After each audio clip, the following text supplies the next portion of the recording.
I'd like to introduce our panelists. We introduced them earlier this morning. They are on our Pediatric Surge Leadership Group. We have Sherry Forsloff, OHSU Emergency Manager. Wave your hand. Hello. Next to her is Megan O'Connell from Providence Health and Services Emergency Manager. And we have Angela Heckathorn, Legacy Health Manager, Environment of Care. So first we're curious about how you actually organized your planning process to do your internal pediatric surge planning.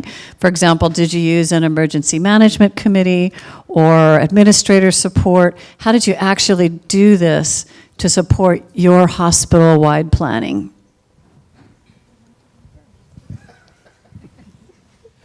So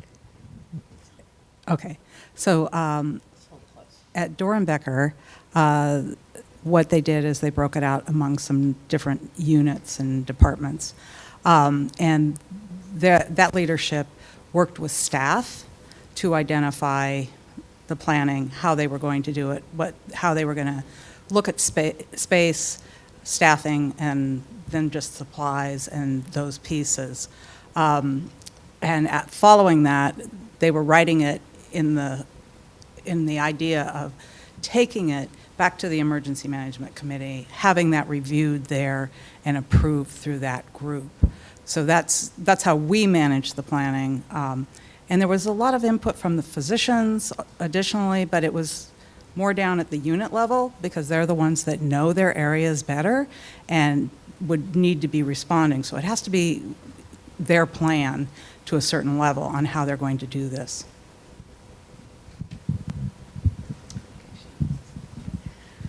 All right, so for us, we used a combination of executive and administrative support to do this. We had some leaders that actually sat down and looked over almost all of the materials from the very beginning, so the continuity was helpful. Thank you, Laura. It fit really well into our existing surge planning as well, which has been a big effort, especially through flu season. I'm sure many of you are familiar with that process too. So although children are different, we found out that a lot of the strategies that we would use for adult patients as well were really nicely aligned with this. So for Randall, our leadership team was engaged from the beginning, but really entrusted those of us on the PEDS Surge work group, which includes a ED physician, our trauma coordinator, and myself to handle the work and provide them updates along the way. So when it came time for the units to get really involved in helping us do the surge capacity report and their plans, we went to the leadership meeting for Randall Children's Hospital, which is mostly comprised of unit managers and directors, and engaged them at that point and gave them a timeline to complete the work. We offered our assistance to them throughout the process if there were questions, but it was pretty straightforward in the information we were asking for. There were a few questions about interpretation of different things along the way, but it really worked quite well to have the department unit managers complete that work. They're the ones that know their unit best, where they could potentially add more beds, what their staffing ratios look like, things along those lines, so it really helped to have them involved. Really, they complied with our timeline, which was a little bit of a worry. Can you get this done in the time we've outlined for you? They were excited and engaged to do the work and really curious about the plans that they would end up with in the end. So it was really a really good process for them. So second question, I'm wondering what organization-wide interventions are most likely to be used to manage surge conditions, things like rapid discharge or patient staff ratios, elective surgery cancellations. What types of interventions would be used to manage those surge conditions? So the surge conditions, how to manage them, would be the same that we are using for the adult side. It is that rapid discharge and the ones that patient staff ratios, elective surgeries, those pieces, canceling those. That would all be decided by the Emergency Operations Center using our incident command structure. The one piece that And there's a broad variety of those items, but one of the other pieces would just be if we had some older pediatrics, some of those, a decision, if appropriate, would be made to place them on our adult side and have those managed by the pediatric physicians, but have them placed in beds that were open, as long as it wasn't an incident that, we weren't overwhelmed on that side also. So we would utilize every method. There would be conversations in the EOC. Rapid discharge would probably be the first one, I think, and that's pretty much, I think, the fastest way we could do it. Well, pretty much our strategies would be the same. Yeah. Let's see, rapid discharge, like you said, would be the most important, but we've also been fortunate enough to test out a lot of creative solutions this last winter and the winter before. Flu surge offers, a lot of opportunity for innovation. Providence in particular is looking at more of a data-based approach in the future for throughput to sort of speed things along. And I would assume that even with a rapid surge, some of the things that we learn through this process will be extremely helpful. So for me, this was a little bit more difficult question to answer. I feel like it's really situational dependent, what's going on at the time of the onset of the event. And so, if census was low, it'd be much easier for us to surge. We could easily open up our overflow units and beds, and our biggest challenge would probably be staffing those areas. But if this was the middle of flu season, for example, and we're already staffed up and we're already surging for other reasons, it would be more difficult. So we'd really have to work hard to work on who could leave the hospital, who can we transfer where, how do we get even more beds opened up, how do we get even more staff here. So I really feel like it's very situational dependent and how we are going to react at the time, but we will have to employ all those things that we've talked about and more likely. Thank you. So one of the big things in a surge is determining space. How did you determine spaces need to address the surge? How do you negotiate that space that you need? Do you use storage rooms? How do you do that to address the surge?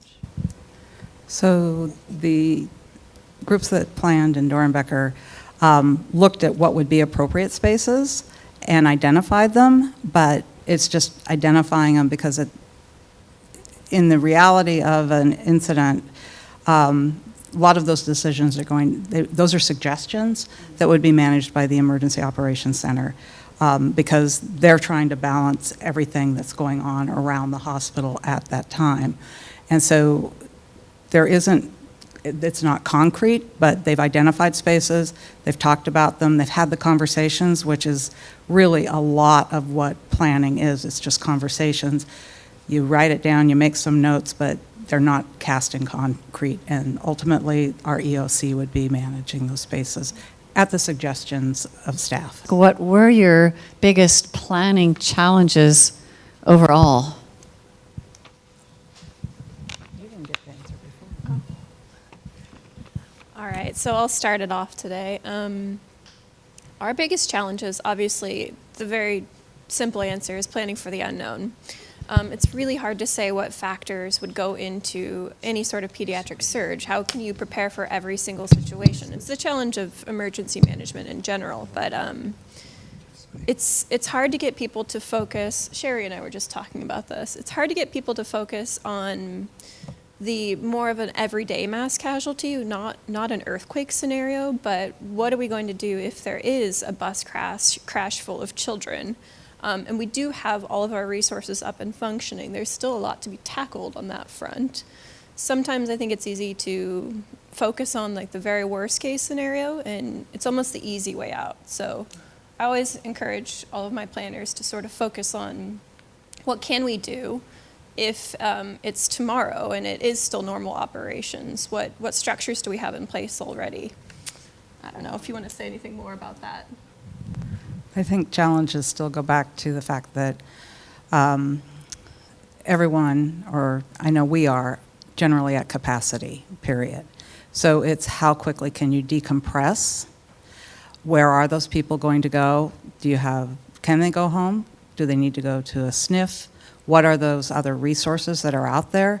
It's that decompression piece. That's why, you kind of start with that rapid discharge, because that's going to take some time. It's rapid, but it's not that rapid. And then it's just, as Carl said, the hallway beds, all of these pieces about ordering and those issues associated with it. And then it's staff and burning the staff out. And how are you replenishing? Do you have staffing plans? Can you do call-out plans? Do you have wave plans? So if you have a true emergency and you're going to be going for several days, are they all coming in at once, or do they know when they're supposed to come in? We have plans at our organization called modified operations, and that means if you're not critical staff, if you're in a role where you can stay home and work from home, and you're not coming up and you're not blocking and taking up, congesting, but also, do people know that they are critical? Food service, all of those areas, they're still critical, and they need to be there. We've identified all of those, and you come in, you get your job, and you're told you're critical or you're non-critical. Not that you're not essential, but you are critical to the organization in those situations that are extraordinary. So I think those are the pieces that everyone has to work through within their own organization, and there's a lot of conversations that have to take place. I think we're still having conversations, and we will continue to have them. Your plans need to be looked at annually, and they need to be revised on a regular basis. Okay. I just have a much simpler answer. That was very robust, but I would say one of our biggest challenges was just getting the process started, getting people engaged and really prioritizing the work. So Randall's is a children's hospital, and we have great plans and great people and great stuff, but getting them to embark on this journey was a little bit of a challenge up front. So, emergency management isn't sexy, and they don't want to talk about it until something goes wrong. So getting everybody to the table, once they got there and they understood what we were doing, they were, again, super engaged and excited, but getting to that point was a little bit of a challenge. So I would just encourage folks to, get your core team together. You have to set planning, objectives and goals and deadlines and really stick to them, because this can quickly get pushed to the back burner or off to the side because other priorities will come up. So just keeping it at the forefront of what you're doing. We also had a couple challenges with staffing and leadership that turned over in the midst of this, and so we had to kind of onboard people to the process and make them aware of what their role is and how they play a part in this. So that was another kind of thing that a little hurdle that we had to overcome. So we have one more panel question, and then we'll transition to the video.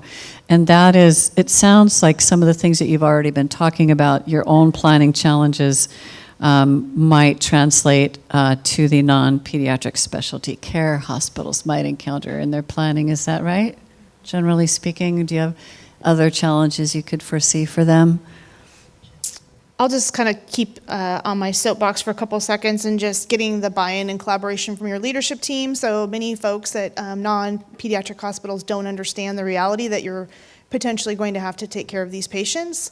So dedicating that time and effort to this type of work, how important it is. I think identifying space to treat these type of patients will be challenging. We're already at capacity. Somebody already mentioned that day to day. So what other places? I think the right equipment and supplies to meet their needs, as we saw with some data earlier, we're improving in that area, at least in the emergency departments, but throughout the rest of the house, what does that look like? And then lastly, the staff and providers that aren't normally treating and assessing these patients, some of them are nervous and anxious about this potential, and so I think making sure that they have training regularly and are practice and drills or other things that we can do to make sure that they feel comfortable treating and assessing pediatric patients.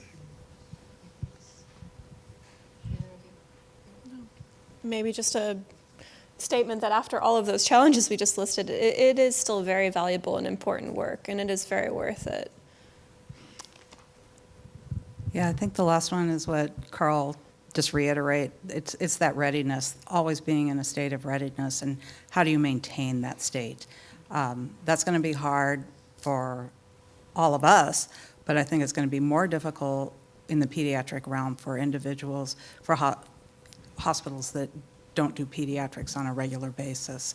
And how do you work that into your planning, and how do you work that into your education?